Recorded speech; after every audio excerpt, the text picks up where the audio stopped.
Let's jump into a little bit of music. I know we kind of pressed for time, but I want to talk about Conway the Machine and some advice that he decided to give out. What'd he say? So this is in relation to the advice for rappers looking to leave the street life behind.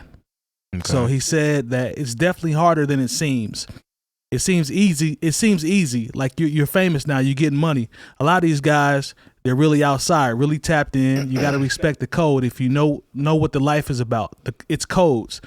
It's the way they live, and they stand by it.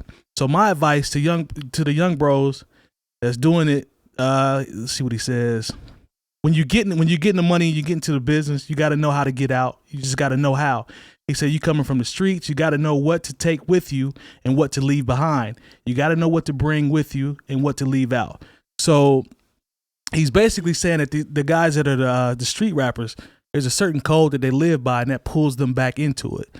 Now, the conversation has always been, why do the rappers get rich but continue to do, the things they did before they got there?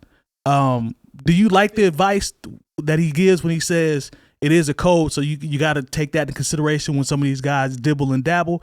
Do you like him saying that, or is that kind of in and like half and half? I don't think it's about liking what he said, because in some cases that might be true. Right. But in the same token, you have to have set yourself up in a position to where the people that you grew up with and your hood understand that I have to move different now.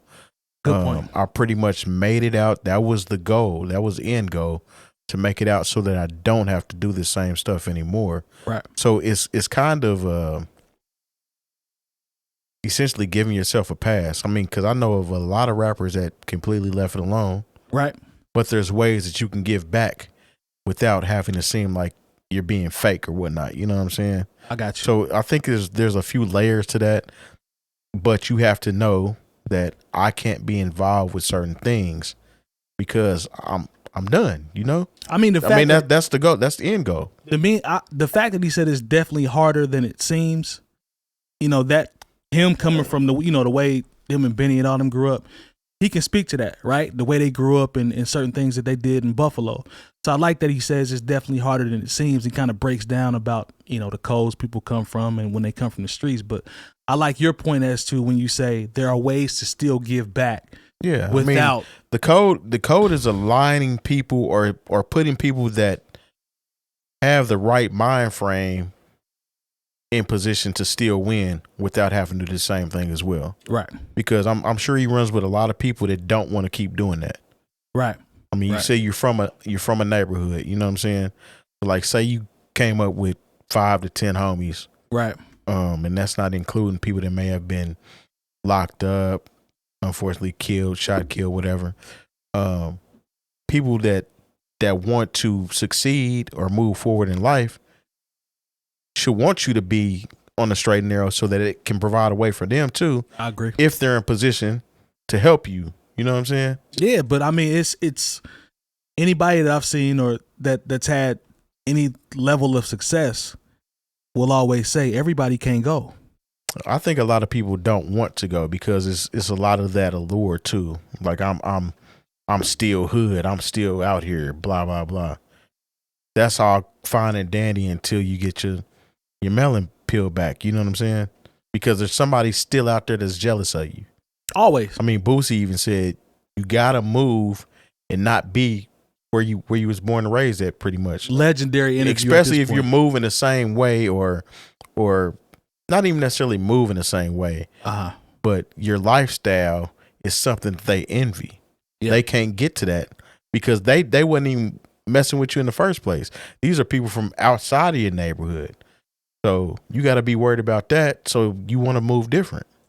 I'm with that. Jay Moore, you got any thoughts? Anybody who has graduated from the street life and has signed a contract and has the potential to make millions of dollars, please get away from where you grew up from. Buy yourself and your mother and whoever you can a nice house in a gated community and stop doing the things. We've seen this story not work out enough. Over and over again. I just saw this documentary Van Lathan is a part of, I think 50 Cent produced it, was talking about like hip hop homicides. And they're talking about the kid Chinks, that got killed a few years ago. You know, rest in peace to him. And here he was on his way and had, you know, but he was in a bad neighborhood in $100,000 car. And essentially he was killed by somebody who thought they should have at least what he had, because he was another aspiring rapper. Right. Now it hasn't gone to trial, so I'm not going to say any names, but you got to understand, everyone is not happy for you. Like, you could go to your hood and people would throw their hands up and say, yay. And there's going to be one dude with his hands in his pockets with the screw face. Like, man, if I catch him, I'll really let him know who's the superstar here. And here's the sad part about that. There's a high percentage chance that that's one of your homies that you went to elementary school with, middle school with. Absolutely. That's been harboring that forever. Look, when you just never told you, though, been around you, y'all been kicking it, everything. I mean, we cool. just brought this up a couple weeks ago. Again, the guy that killed Nip was from his neighborhood. Nipsey knew who he was. Yeah, that's true. That's true.